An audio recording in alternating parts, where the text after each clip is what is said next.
morning. I was with a friend of mine, Jerry, and he recommended I do a video on potassium versus sodium. And I thought it was a great idea. Sodium and potassium will work the same way in a water softener, so it's basically a personal choice.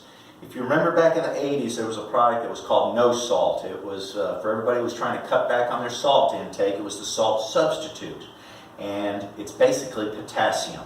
So the water softener industry got involved in it and started making it to go in your brine tank for your water softener. So you have two products, regular sodium or potassium, that you can use in your water softener, and our system will accommodate both without any problems. There are some pieces of equipment that do not like the potassium or need massive changes in the programming to use potassium, just as a side note.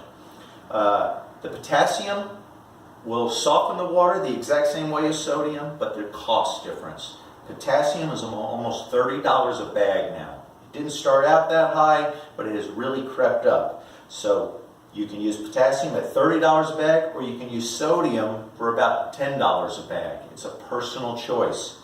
Some people say they can taste a difference slightly if they change from one to the other. You can also go from one to the other in our equipment.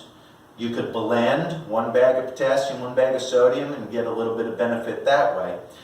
But if you're worried about health benefits and you've been told that you can't tolerate sodium at all, you could use the potassium product, or you could also add an RO. I hope that clears up your questions about potassium versus sodium. Thank you.